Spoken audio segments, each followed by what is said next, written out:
우리 오늘은 14주 구약 14번째 시간이고요. 불순종의 끝은 멸망, 역대하와 포로 전기, 선지서 이렇게 함께 살펴보는 시간 갖도록 하겠습니다.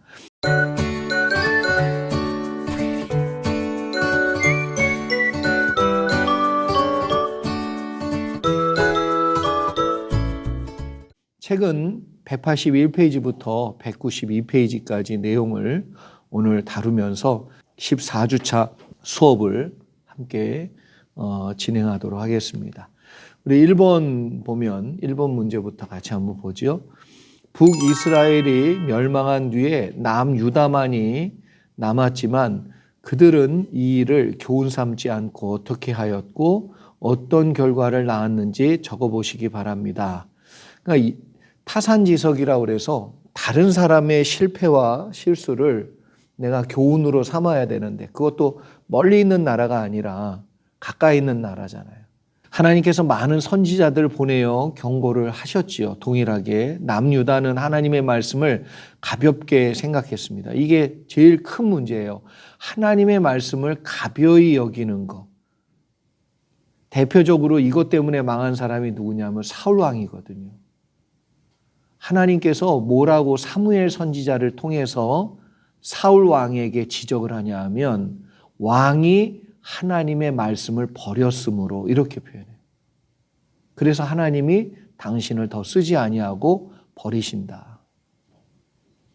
그래서 하나님 말씀을 가볍게 생각하고 순종하지 않았고 그 결과로 남유다마저 하나님으로부터 심판을 당하게 되었습니다. 그러니까 이게 가장 큰 원인이고 문제다. 그러니까 하나님 말씀을 나와 상관이 없다, 혹은 나는 아니다, 혹은 가벼이 생각하는 건 큰 문제를 더 키우게 된다.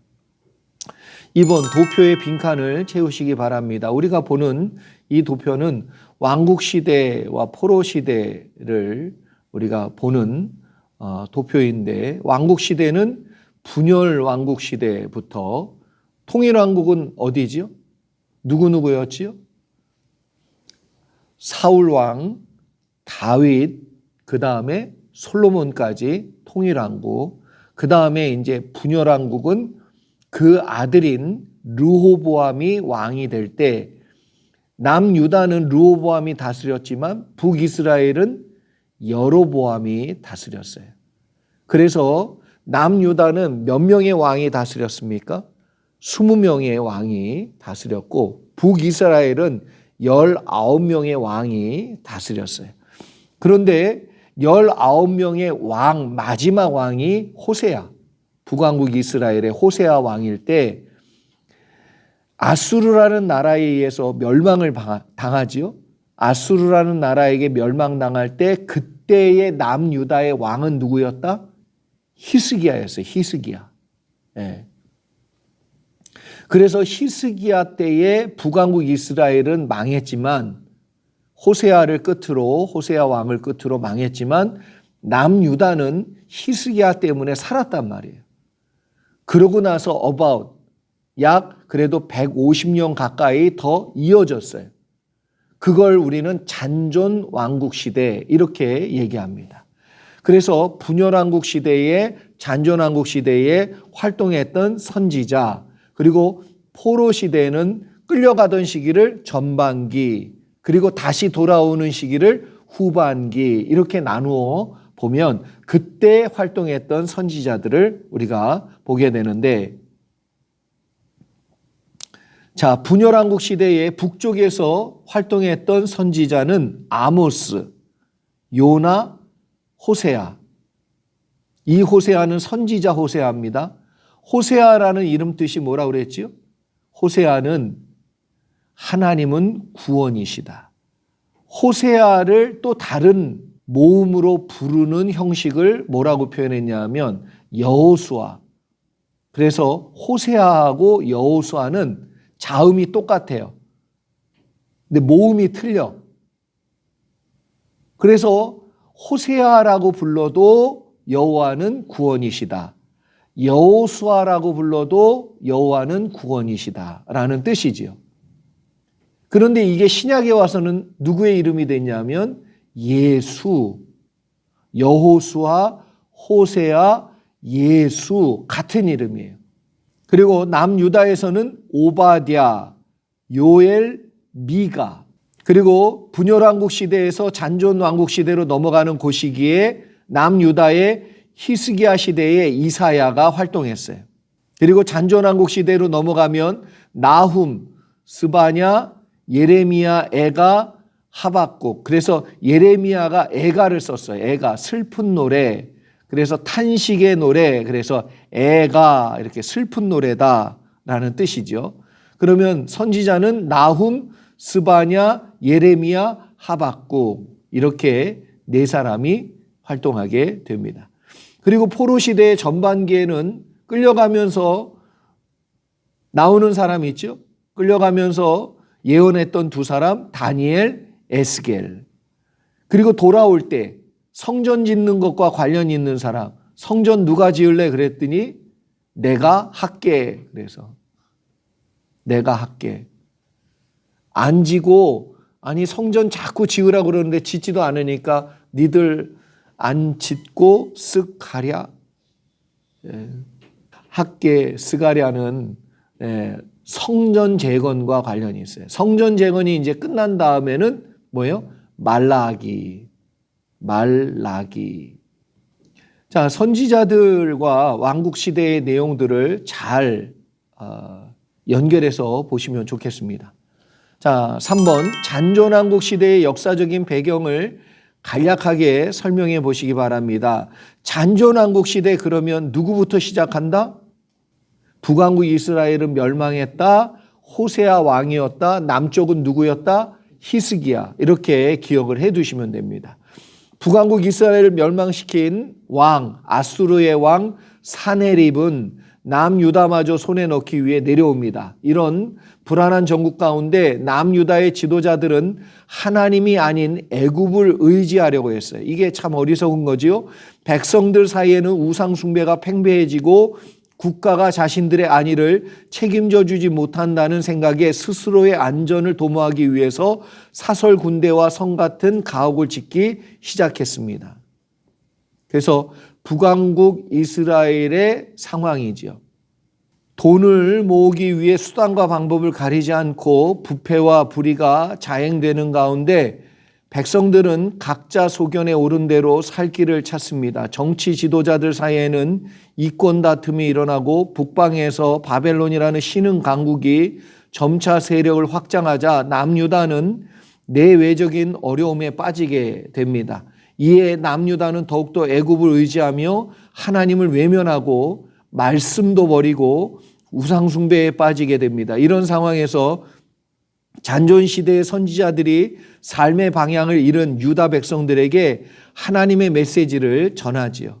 그래서 히스기야 왕 때 하나님이 구원해 주셨어요. 그런데 구원받고 나서 바로 그 다음 왕이 누구냐 하면 아들 므낫세라는 왕이에요. 이때부터 다시 또 타락하기 시작해. 4번 이사야서의 전반부와 후반부 구조는 어떻게 나누고 내용은 무엇입니까?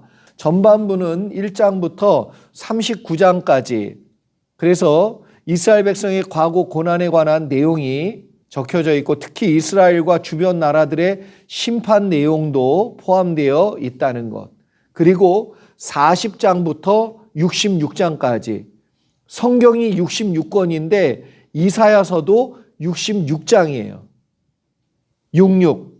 네.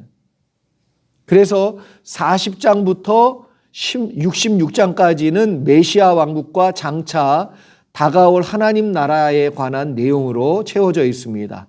앞으로 보게 될 하나님의 역사와 반드시 자기 백성을 구원하시는 하나님의 뜻이 담겨 있고요. 후반부는 9장씩 세 파트로 나누어 영광의 찬가 내용이 나옵니다. 왜? 하나님께서 하나님 말씀대로 이루실 것이다 라고 찬양하는 내용이 포함되어 있습니다. 자, 5번 이사야서가 신약 성경과 어떻게 깊은 관련이 있습니까? 하나님 나라라는 어떠한 내용을 담고 있고 특별히 이사야서에는 예수님의 순환, 그리고 메시아에 관한 예언, 이런 것들이 많이 담겨져 있습니다. 특별히 예수님 순환 사건이 적혀져 있는 이사야 53장은 그걸 자세하게 기록하고 있어요. 그래서 신약 성경과 연관이 깊은 선지서가 바로 이사야서다. 이렇게 알고 계시면 좋겠고, 나훔은 어디죠? 나라 훔친 놈들 혼내주는 선지서예요. 나라 훔친 놈들. 하나님 나라 훔친 놈들 누구지요? 아수르. 그래서 하나님께서 선지자 요나를 통해 멸망 직전에 있던 아수르 제국에게 구원을 베풀어 주셨는데 100년도 못 가서 아수르가 하나님의 은혜를 모르고 오만방자하게 마구 칼을 휘둘러요. 이게 중요합니다.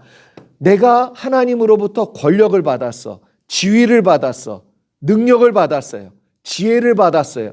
물질을 받았어. 힘을 받았어. 근데 그게 내게 아니기 때문에 하나님의 뜻을 쫓아 잘 쓰면 복이요. 잘 쓰면 하나님의 뜻을 이루는 도구가 되고 하나님 뜻을 이루는 도구로 내가 쓰임 받는데, 나를 위하여 혹은 내 욕심에 의하여 혹은 내 마음대로 내가 칼을 휘두르면 어떻게 될까요? 하나님이 반드시 뺏어 가십니다. 그 힘을. 그래서 하나님 뜻대로 해야 되는데 이 사람들이 마구잡이로, 그래서 아수르는 민족을 섞어버리는 정책을 폈어요. 그리고 싹 다 죽이는 정책도 많이 했습니다. 그러니까 민족 말살 정책이라고 그러잖아요. 이런 걸 민족의 고유 문화를 없애는. 그래서 하나님께서 선지자 나라 훔친 놈들한테 가서 말씀 전해라. 그래서 아수르의 멸망을 예언합니다. 너희들을 하나님이 뭐예요? 하나님 나라를 치는 몽둥이로, 깨닫게 하는 몽둥이로 쓰려고 그랬는데 이게 몽둥이가 지 맘대로 때려가지고 깨닫도록 뭐예요? 회초리가 돼야 되는데 마구잡이로 때려가지고 학살을 시킨 거예요. 그러니까 하나님이 가만히 안 두시는 거죠. 7번, 스바냐 선지자의 활동 시기와 어떤 메시지를 전했는지 적어보세요. 스바냐는 BC 630년경에 활동했고요. 특히 이스라엘 가운데 소수의 남은 신실한 자들을 격려하고, 소수의 남은 자들, 앞으로 하나님께서 남유다도 심판하실 것이라는 사실과 그들이 이방인의 손에 붙잡혀 가겠지만 다시 돌아와 회복될 것을 예언하셨어요. 스바냐.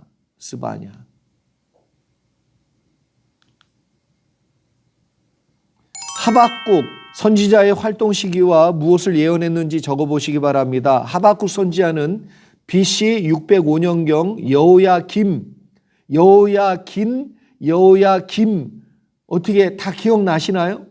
여호야김은 뭘 줬죠? 여호야김은 바로느가한테 김 바쳐가지고 왕 됐다고 그랬잖아요. 뭘 바쳤어요?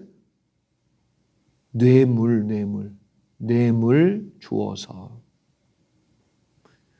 그는 유다 사회에 죄악이 만연한 상태를 보고 하나님께서 백성들에게 관심이 없는 것이 아닌가 하는 의심을 받게 되었습니다. 하박국 선지자는 정치 지도자들의 부패와 불의에 관한 모습을 보면서 왜 의인은 고난을 당하고 불의한 자들은 더 잘 될까?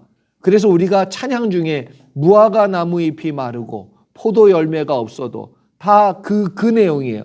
어째서 하나님의 백성은 이렇게 힘든데, 하나님을 잘 섬기려고 하는 사람이 이렇게 힘든데 불의한 자들은 왜 이렇게 저렇게 잘 됩니까? 하나님 살아계신 거 맞습니까? 그런데 그걸 부러워하지 말아라. 언젠가는 심판이 있다. 하나님은 우리에게 관심이 있으십니까? 하는 질문들을 하나님께 던지는데, 하박국의 이런 고민에 대해 하나님께서는 반드시 악인을 심판할 것이다 라는 것을, 그리고 의인은 믿음으로 말미암아 산다. 이길 것이다. 이걸 분명히 말씀해 주고 있습니다. 자, 우리의 틀 안에서 하나님을 생각하며 오해하기 쉬운 것은 무엇입니까? 우리의 틀, 우리의 기준, 나의 판단으로 보면 하나님도 틀렸다, 맞았다. 그렇죠. 내가 하나님 노릇하는 죄성이 내 마음 가운데 있으니까 왜 하나님 안 도와주십니까? 왜 하나님 이렇게 하셨습니까? 왜 하나님 이것이 하나님의 뜻입니까? 나는 도대체 이해가 안 갑니다. 이런 얘기를 하는 거예요. 그래서 우리의 틀 안에서 하나님을 생각하면 뭐 하기 쉽다? 오해하기가 쉽다. 왜 그러냐 하면 자칫 우리는 나의 생각과 틀 안에서 하나님을 생각할 때가 있기 때문에. 그러나 하나님은 우리가 생각하지 못한 것들을 보고 있고 판단하고 있는 거지요. 애들은 이거 왜 안 되냐? 왜 안 사주냐? 왜 안 도와주냐? 왜 돈을 안 주냐? 근데 부모는 다 이유가 있어요. 돈이 없다든지 상황이 안 좋다든지 그런 어떠한 내용들을 다 보고 판단한 건데, 애들은 어떻게 생각하냐면 해주기 싫어서, 나를 사랑 안 해서 이렇게 쉽게 정죄하고 판단해 버리는 거죠.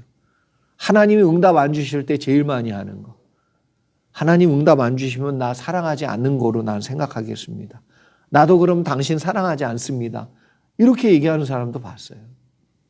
그래서 하나님은 모든 것을 알고 계시다. 그럼에도 불구하고 하나님의 응답을 늦추시는 건 다 이유가 있다. 이렇게 생각해야 되는데, 내 틀 안에서 생각하니까 자꾸 뭐예요? 오해만 깊어지고 있다는 거죠. 여러분, 하나님은 항상 오르세요.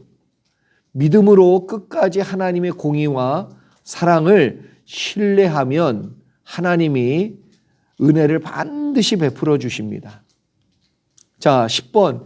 예레미야 선지자의 활동 시기와 지속적으로 예언했던 내용은 무엇입니까? 예레미야는 남유다의 멸망 시기에 광범위하게 활동했던 선지자입니다. 예레미야는 예루살렘의 멸망을 바라보면서 눈물을 흘린 선지자이기도 하지요. 그래서 예레미야 애가. 그래서 예레미야 애가가 그 요시야 왕이 죽었을 때, 그래서 요시야 왕이 종교개혁을 했는데 그 왕이 죽잖아요. 그렇죠? 요시야. 자, 그래서 예루살렘 멸망을 바라보고 요시야 왕의 죽음을 통해서 이스라엘이 이제 완전히 망할 것이다. 유다까지도 이제 망할 것이다. 이러한 이제 판단이 섰던 예레미야가 애가를 부르면서 슬퍼합니다. 그게 예레미야 애가. 그리고 바벨론으로 포로가 되어 끌려갈 것을 예언했기 때문에 유다 백성으로부터 외면을 많이 당하고 핍박을 많이 당했던 선지자가 예레미야 선지자입니다. 예레미야는 느부갓네살 왕에게 굴복하고 포로로 잡혀가는 것이 하나님의 뜻이다. 이걸 계속 예언했어요. 예를 들어 이런 거예요. 우리나라가 독립운동을 하려고 그러는데 자꾸 그러는 거야. 야, 독립운동하지 말고 끌려가. 일본 섬겨. 그게 하나님 뜻이야. 이러면 이걸 누가 좋아하겠냔 말이에요. 그렇죠. 그러니까 예레미야를 많은 사람들이 오해하고 매국노로 생각하고 민족을 사랑하지 않는 사람으로 오해했다. 그런 게 많이 있습니다. 그러나 예언의 결말은 하나님께서 반드시 다시 회복시켜 주실 거라는 희망의 메시지로 끝나요. 그래서 예레미야의 말씀 속에도 70년 뒤에 너희들이 돌아올 것이다. 이러한 예언이 담겨져 있다는 거지요. 하나님께서 70년 뒤에 반드시 다시 돌아오게 하실 것인데 그날은 꼭 채워야 된다. 몇 년은? 70년은 꼭 채워야 돼요. 죄를 지으면 그런 죄에 대한 내용은 남는다는 거예요. 그래서 하나님께서 예수 그리스도를 통하여 이 모든 죄의 형벌을 다 짊어지게 해주셔서 우리에게 오늘 은혜가 있는 것이지, 그렇지 않으면 죄의 값을 내가 치러야 된단 말이에요. 이게 무서운 거지요. 11번, 회복은 언제 일어나게 되는지 책의 내용을 적어보시기 바랍니다. 하나님께서 70년 뒤에 반드시 돌아오게 하실 것인데 그날은 꼭 채워야 한다고 예언했지요. 아수르 제국이 바벨론 제국에게 그렇게 힘없이 당할 줄 몰랐던 유다는 힘없는 애굽을 의지하여 목숨만이라도 건져보려고 노력하였지만 바벨론 제국의 느부갓네살 왕은 애굽까지 쳐내려와 가지고요, 유다 백성을 포로로 잡아갑니다. 예레미야는 자신의 뜻과 상관없이 오직 하나님의 뜻이기 때문에 눈물을 흘리며 메시지를 전했지요. 하나님의 선지자는 내가 원하는 메시지가 아닌 하나님이 전하라 하시는 메시지를 전해야 됩니다. 하나님의 백성들도 내가 원하는 메시지만을 듣는 것이 아니라 내가 들어야 될 메시지를 들어야 합니다. 그때 하나님이 회복하세요. 열왕기상 1장부터 11장까지의 내용과 이것은 역대하 몇 장과 연결이 됩니까? 먼저 열왕기상 하 그리고 역대하가 서로 연결이 있다는 것을 알아야 되지요. 그래서 열왕기상 1장부터 11장까지 솔로몬의 이야기가 나오는데 역대하 1장부터 9장까지의 내용이 이와 거의 중복이 됩니다. 연결되어 있어요. 그리고 13번 일천번제. 일천번제는 뭐라고 그랬습니까? 일천번제는 1000번 드린 제사가 아니고 1000마리의 제물로 번제를 드린 것입니다. 그래서 1000번제예요. 솔로몬에게 지혜를 선물로 주셨습니다. 하나님께서. 자, 열왕기상 12장부터 끝까지 무슨 기록만 있습니까? 열왕기상 12장부터 끝까지는 북이스라엘의 역사가 기록되었는데 역대하는 남유다의 역사만 기록되었고 북이스라엘의 역사 기록은 없지요. 그렇죠? 네, 이걸 잘 아셔야 됩니다. 자, 15번 역대하는 무엇만 기록되어 있습니까? 또 10장부터 36장까지는 어떻게 생각하고 읽어야 합니까? 이게 중요한 이유는 역대하는 남유다의 역사만 기록하고 있다고 그랬죠. 역대하는 북이스라엘의 역사 기록이 없어요. 그렇기 때문에 그래서 역대하 10장부터 36장까지의 남유다의 분열왕국 시대와 잔존 시대의 역사가 기록되었다고 생각하면서 읽으면 이스라엘 전체 역사인 통일왕국, 분열왕국, 잔존왕국 시대가 정리가 딱 됩니다. 아시겠죠? 자, 16번 역대하 10장부터 31장은 무엇을 이야기하고 있습니까? 역대하 10장부터 31장까지는 분열왕국 시대의 남유다 왕들에 대해서 설명하고 있고 역대하 32장부터 뭐예요? 잔존왕국 시대가 시작이 됩니다. 그러니까 역대하 32장부터는 뭐예요? 잔존왕국 시대의 내용이 나온다. 이렇게 보시면 돼요. 그래서 그 첫 번째 왕이 누구다? 히스기야다. 히스기야. 이렇게 히스기야를 기억하면서 잔존왕국 시대라는 내용을 기억하셔야 돼요. 17번 열왕기하 18장과 맞추어서 역대하 몇 장을 읽어야 합니까? 몇 장 읽어야 되죠? 예, 32장을 함께 읽으면 잔존왕국 시대가 그렇게 연결됩니다. 역대하 18장, 열왕기하 18장, 역대하 32장 연결되어 있다라는 거죠. 18번 히스기야 왕 뒤에 나오는 내용들을 모두 정리해 보시기 바랍니다. 그랬는데 히스기야 왕부터 잔존왕국 시대예요. 남유다만 남았어요. 북이스라엘이 아수르에게 멸망당하던 시기에 남유다를 다스린 왕이 히스기야입니다. 이스라엘 전체 왕국 시대를 세 부분으로 구분한다고 할 때 마지막 부분인 잔존왕국 시대는 히스기야 왕이 구분점이에요. 이러한 역사적 배경을 바탕으로 한 위에 당시 사역했던 이사야 선지자 메시지인 이사야서를 끼워서 읽으면 그 메시지가 더욱 명확하게 이해가 되지요.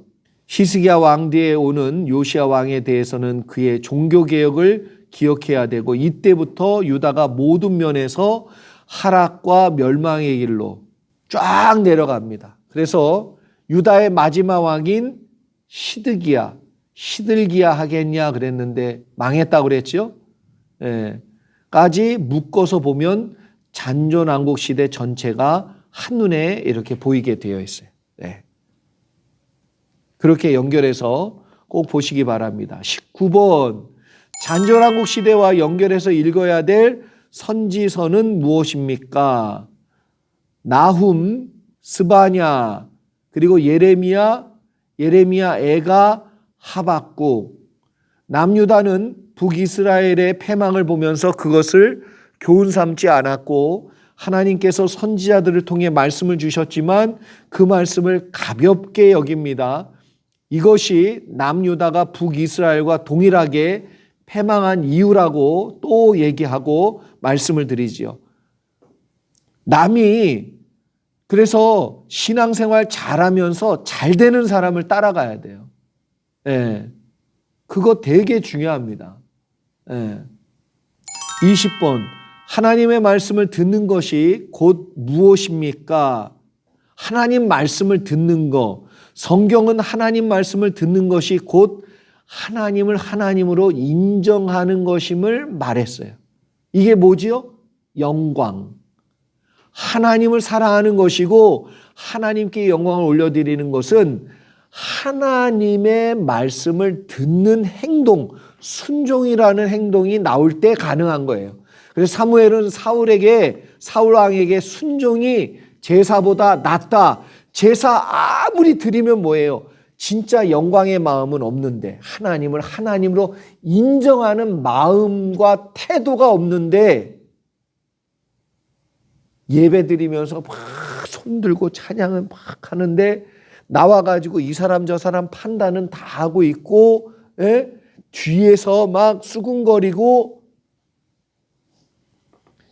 하나님이 그 사람의 마음속에 성령의 역사로 너 그렇게 살면 안 돼라고 얘기해 주는데도 받아들이지 않다면 그건 사울 왕과 다를 바가 없어요. 똑같다는 거예요. 왕이 여호와의 말씀을 버렸으므로 여호와께서도 왕을 버렸다라고 꾸짖은 거죠. 하나님의 말씀을 귀하게 여기는 사람은 하나님을 귀하게 여기는 사람입니다. 자, 21번. 잔존왕국 시대의 남유다의 역사를 간략하게 정리해 보시기 바랍니다. 히스기야 왕, 그리고 그 아들이 누구요? 악했던 왕 므낫세, 그 다음이 아몬. 그리고 히스기야 왕 때부터 아수르 제국은 계속해서 남유다를 괴롭히게 되었을 때 종교개혁을 했던 요시야 왕. 근데 일찍 죽었죠? 그 다음에 아하스, 요시야 왕이 죽으니까 아하스 하고 지가 왕이 되려고 했는데 바로 느고가 바로 내려와가지고 느고, 이거 웃긴 걸로 제가 이거 해야 되는, 이거 기억하시라고. 바로 내려와서 느고, 누가 왕, 네 맘대로 누가 왕이 됐어? 그래가지고 그 왕을 아하스를 쓱 들어가려고 했던 왕을 폐위시키고 누구를? 여호야김, 열심히 뇌물 바친 여호야김을 왕으로 세워요. 그리고 그 다음에 여호야긴, 마지막 왕인 시드기야. 시들기야 하겠냐 그랬는데 시들어 버렸어요. 남유다도 멸망받게 됩니다. 모두 몇 명? 8명의 왕이 잔존왕국 시대의 왕이에요. 22번, 이스라엘 백성이 성전 파괴를 두려워했던 이유는 무엇입니까? 이스라엘 백성에게 성전은 하나님의 임재를 상징합니다. 신앙의 기초예요. 그래서 성전은 신앙의 기초인데 그 성전을 하나님께서 자기 손으로 파괴하셨다는 것은 이제 맺은 언약을 뭐 했다? 하나님도 버리셨다 이거예요. 니들이 지키지 않는데 내가 지키겠냐? 그러고선 기회를 줬지만 니들이 했으니 나도 이젠 손 놓는다. 그런 의미로 다가온 거죠. 그래서 이스라엘 백성은 매우 이때 두려워했다는 것입니다. 하나님 우리를 버렸구나 이렇게 생각을 합니다. 23번, 하나님과 동행하기 위해 반드시 선행되어야 할 조건은 무엇이냐? 여러분, 하나님과 동행한다는 것은 복이에요, 복. 하나님과 동행하는 복이 임마누엘이에요. 그래서 하나님이 복의 근원이신데 그 하나님과 동행하는 사람을 그래서 뭐라 그러냐면 복 있는 사람이다 이렇게 얘기해요. 그래서 가장 큰 은혜가 뭐냐? 하나님이 함께 해 주시는 거예요. 하나님이 동행해 주시는 거예요. 그런데 그 조건이 있습니다. 그래서 하나님을 하나님으로 인정하고 그분을 목자로 인정하고 우리는 양이 되어 주님의 온전한 뜻을 따라가는 것. 그래서 하나님 말씀을 따라가는 것이 하나님을 인정하는 것이고 하나님을 인정하는 사람은 하나님이 동행해 주시는 은혜를 누리게 되어 있어요. 이게 조건이에요. 유일한 조건. 하나님 말씀을 따라가는 것. 그게 유일한 하나님의 동행 조건이에요. 총 24번, 총 17권의 선지서에 관해서 설명해 보시오. 그런데 총 17권의 선지서 중에 12권은 왕정시대에 기록되었고 남유다의 멸망과 함께 포로시대로 넘어가면서 나머지 5권이 쓰였는데 포로기 초기에는 다니엘, 에스겔, 그리고 포로기 후기에는 학개, 스가랴, 말라기. 그래서 남유다의 멸망 시기에 맞추어 포로 초기에 쓰여진 선지서 2권 다니엘과 에스겔을 함께 읽으면서 정리를 하는 게 중요합니다. 다니엘의 뜻과 포로로 잡혀간 시기를 적어보세요. 다니엘이라는 이름 뜻은 하나님은 나의 재판관이시다. 이 말을 달리 얘기하면 하나님 뜻대로, 하나님의 법대로, 다니엘이라는 그래서 그 뜻을 보면 하나님은 나의 재판관. 다니엘은 하나님께서 보여주신 환상을 보고 예언의 말씀을 기록했는데 그가 바벨론 포로로 잡혀간 시기가 언제냐면 BC 605년으로 당시 여호야김 그러면 누구? 바로 느고가 내려와서 뇌물 많이 어떤 뇌물? 김을 막 그래서 연결해서 외우라고 하는 실제는 아니에요. 뇌물을 많이 준 왕이 여호야김. 통치한 지 3년째 되던 해인데 그때 다니엘의 나이는 대략 20세 전후로 추정이 됩니다. 26번 다니엘의 전체를 두 부분으로 나누면 어떻게 되느냐? 하나는 역사적인 부분이고 하나는 예언적인 부분이에요. 역사적인 부분은 1장부터 6장까지는 1차 포로가 되어 바벨론으로 잡혀갈 때 또 그 속에서 다니엘과 세 친구 사드락과 메삭과 아벳느고가 함께 잡혀가서 역사적인 사실과 바벨론에서 훈련받고 연단받고 고난받는 내용이 적혀져 있어요. 그리고 7장부터 12장까지는 예언의 내용이 나와요. 예언의 내용. 환상 본 거 나옵니다. 에스겔에 관하여 적어보시기 바랍니다. 에스겔이라는 이름은 하나님께서 강하게 하신다. 하나님이 힘주신다. 하나님이 강건케 하신다. 이런 뜻이에요. 에스겔은 제사장 사독의 후손으로, 그래서 제사장 가문입니다. 에스겔은 BC 593년에 예언자로 부름을 받았으며 여호야김 다음에 이에요. BC 597년에 바벨론 2차 포로로 잡혀가지요. 그의 아내는 BC 588년에 예루살렘이 포위되었을 때쯤 죽은 것으로 추정합니다. 그래서 에스겔서를 읽어보면 아내의 죽음에 대한 내용이 나와요. 그렇죠? 자, 28번. 하나님의 성전이 아무런 의미가 없어지는 순간은 언제입니까? 성전은 있어. 그런데 하나님을 하나님으로 인정하지 않으면 그 성전에 영광이 있다 없다? 없다. 그래서 백성들이 하나님께 올려드리는 영광이 없는데 성전이 무슨 소용이 있냔 말이에요. 하나님 껍데기만 드세요? 껍데기를 받으세요? 아니요. 마음을 받으세요. 매사에 범사에 하나님을 인정하는 그 마음을 받으세요. 하나님을 하나님으로 인정하는 마음을 원하세요.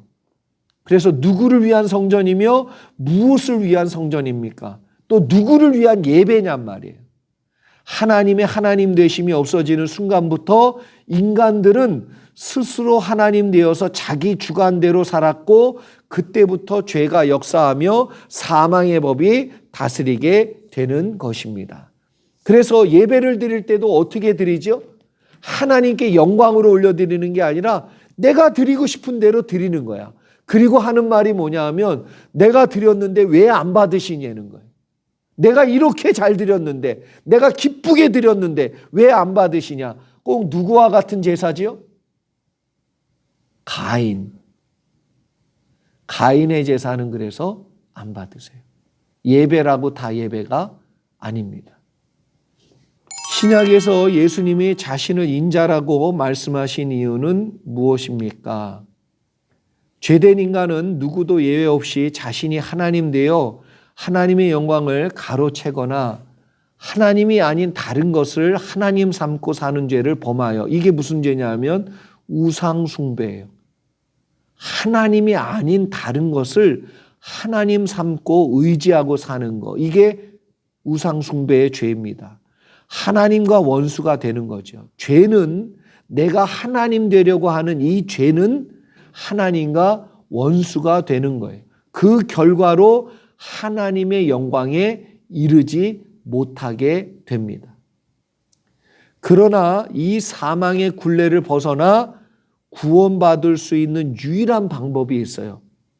그것은 우리 속에 들어와 하나님 되실 수 있는 분, 하나님 노릇하시고 우리를 다스려 주실 수 있는 분, 예수님께서는 친히 나로 말미암지 않고는 하나님께 나아갈 자가 없다라고 말씀했지요. 여러분, 그렇습니다. 그래서 예수님이 우리 속에 들어와서 하나님이 되시는 사건이 일어날 때야만 비로소 우리는 죄와 사망의 법에서 해방되는 것이지요. 30번, 다니엘과 에스겔 그리고 요한계시록에 나타나는 인자, 사람의 아들이죠. 인자를 설명해 보세요. 다니엘서와 에스겔서에 나오는 인자는 신약에 오실 예수님을 가리키는 말씀이고, 요한계시록에 나오는 머리에 금 면류관을 쓰고 구름 위에 앉은 인자 같은 이는 종말의 때에 다시 오실 예수님을 가리키는 말입니다. 오직 예수 그리스도만이 우리 속에 들어와 하나님 노릇하실 수 있는 유일한 인자이십니다.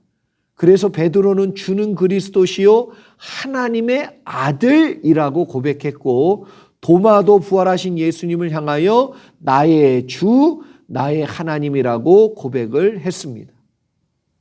예수님이 나의 주와 하나님이 되실 때 비로소 하나님을 인정하는 거니까, 하나님을 하나님으로 인정하는 것이 하나님의 영광을 나타내는 거니까 하나님께 영광을 올려드릴 수 있는 것이지요. 31번 에스겔서 전체를 네 부분으로 나누면 1장부터 3장까지는 에스겔이 하나님께 받은 소명, 4장부터 24장까지는 예루살렘과 유다에 관한 심판, 25장부터 32장까지는 민족과 열방에 관한 심판, 그리고 마지막으로 이제 33장부터 48장까지는 이스라엘의 회복에 관한 말씀, 이렇게 나와요. 순서적으로. 아시겠죠? 네, 32번 BC 609년의 상황과 여호야김이 스스로 멸망을 자초하게 되는 과정을 적어보시기 바랍니다. 여호야김, 뇌물 바쳐서 왕된 사람, 여호아스, 하고 쓱 왕되려고 여호아스, 그렇죠? 그래서 여호야김 스스로 멸망을 자초하게 된 건 BC 609년에 애굽과 바벨론의 1차 전쟁에서 패권 다툼에 남유다의 누가? 요시야 왕이 무슨 전투? 갈그미스 전투에서 죽는 결과를 낳습니다. 그래서 여기 요시야 왕이 이 갈그미스까지 간 건 미스였어요. 갈그미스. 거기 가서 죽으셨어. 거길 갈 게 아니었어. 갈그미스. 백성들은 그 아들 여호아스를 급히 왕으로 세웠지만 애굽 왕 바로 느고 여호아스를 폐위시키고 여호야김을 왕으로 세웁니다. 여호야김은 바벨론을 배반하고 애굽에 붙어서 애굽을 크게 의존하니까 어떻게 되죠? 애굽이 도와줄게. 야, 도와줄게. 그러니까 뭘 많이 갖다 바쳤겠어요? 뇌물. 엄청 많잖아. 그리고 애굽을 의존합니다. 끝까지 애굽은 우리를 도와줄 거야. 근데 바벨론의 느부갓네살 왕이 몇 차례에 걸쳐서 기회를 주는데 그래도 또 배반한. 그러니까 느부갓네살 왕이 몇 살이에요? 14살밖에 안 됐잖아. 그러니까 그냥 화가 나가지고 결국은 남유다를 멸망시키고 포로로 잡아가요. 그래서 기회를 줬는데도 자꾸 애굽과 내통하니까 싫은 거예요. 몇 살이니까? 14살이라니까요. 느부갓네살. 4살밖에 안 됐으니까 자꾸 말 안 들으면 삐져. 삐져가지고 또 쳐들어내려고. 느부갓네살. 기억하시기 바랍니다. 33번 애굽과 바벨론의 2차 전투부터 1차 포로로 바벨론에 끌려가는 과정을 적어보세요. 그런데 애굽과 바벨론의 2차 전투가 BC 605년에 일어납니다. 이미 여호아하스는 애굽에 잡혀간 상황이고 그 다음 왕이 된 여호야김의 애굽에게 조공을 바쳐요. 조공 바치는 거 나오지요? 그래서 열심히 조공을 바치고 뇌물을 바쳐. 이런 외교적인 상황에서 발발한 애굽과 바벨론의 2차 전쟁은 또 누가 이겨요? 바벨론의 느부갓네살 왕이 승리로 끝나게 됩니다. 그런데도 끝까지 애굽을 의지해. 그리고 느부갓네살은 곧바로 이어서 예루살렘을 1차 침공해서 여호야김은 바벨론의 강력한 요구로 인하여 애굽과 외교를 단절하고 바벨론을 섬겨하는 상황이 되는데 이때 다니엘과 그 세 친구를 포함하여 귀족 자녀들이 1차 포로가 되어 바벨론으로 끌려갔다라는 것이 역사적인 내용입니다. 자, 34번 시드기야 왕 때 상황을 적어보시기 바랍니다. 그랬는데 잔존왕국 남유다의 마지막 왕인 시드기야가 BC 597년부터 587년까지 통치를 하는데 그러나 시드기야도 바벨론을 배신하고요. 친애굽 정치적인 입장을 고수해요. 이 사실을 느부갓네살이 알고선 세 번째 예루살렘을 공격해서 그때 유다는 예루살렘 성전까지도 다 파괴되고 말고 파괴되며 결국 종말을 맞고 시드기야 왕은 어디로? 바벨론으로 포로로 잡혀가게 됩니다. 그리고 왕국 시대의 종말과 포로 시대의 시작을 정리하려면 어떻게 하느냐? 남유다가 멸망하는 과정을 역대하의 기록을 중심으로 확인하면서 다니엘과 에스겔을 읽으면 왕국 시대의 종말 그리고 포로 시대의 시작이 어떻게 연결됐는지가 정리가 돼요.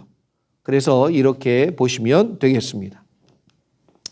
마지막 36번 3차에 걸친 바벨론 침공과 유다 멸망에 대한 도표의 빈칸을 채워보시기 바랍니다. 자, 여기 지금 도표 보이시죠?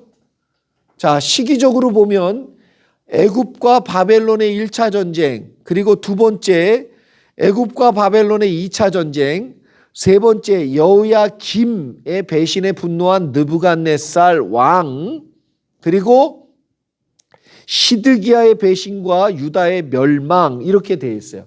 그럼 세부적인 내용들을 우리가 한번 살펴보도록 하겠습니다. 자, 첫 번째 애굽과 바벨론의 1차 전쟁을 보면 갈그미스를 누가 갔죠?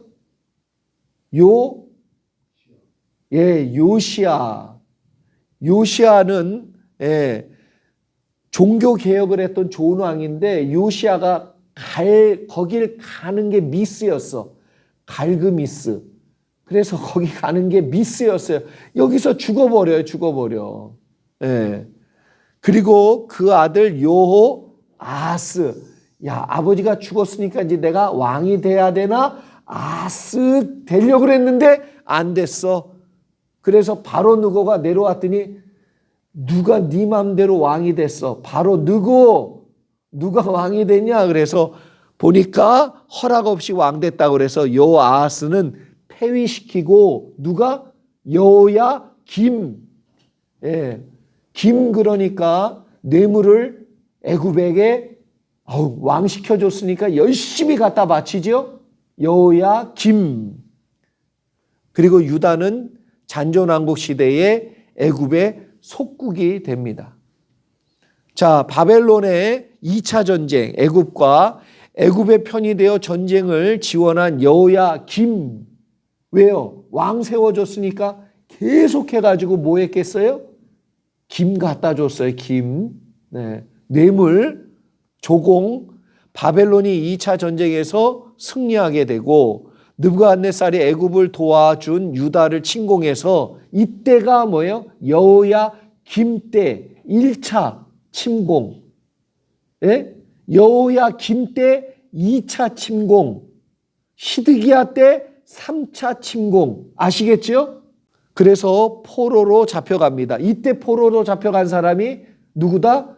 다니엘과 사드락과 메삭과 아벳노고와 같은 왕족, 귀족의 자녀들이 붙잡혀갑니다.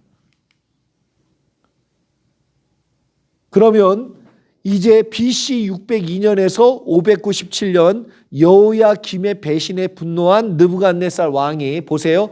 가나안 땅과 주변 지역에 군대를 배치시키고 3년간 섬기던 바벨론을 또 배신하고 애굽으로 전향했어요. 여호야김의 사망과 여호야김 그리고 여호야김도 계속해서 뭐예요? 애굽을 친애굽주의를 택하니까 2차 침공을 해요. 느부갓네살 왕이 여호야긴을 또 폐위시키고 시드기야를 왕으로 세웠어요. 여호야긴을 포함해서 에스겔 백성들 다 이때 붙잡혀갑니다. 많은 백성들이.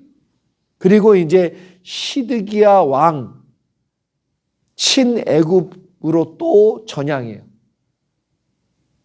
4살인데 간 4살인데 얼마나 화가 나겠어요. 너 내가 한번 용서해 줄게. 나랑 이제 놀자 그랬는데 어떻게 해요? 안 놀아. 여전히 애굽이랑 놀아. 그러니까 완전히 화가 나가지고 세 번째 시드기야 왕 때 그리고 시들기야 하겠냐. 3차 예루살렘 침공이 일어나고 시드기야를 포함해서 유다 백성이 포로로 잡혀갑니다. 이때 어떻게 됐다? 예루살렘 성전이 파괴가 됐다.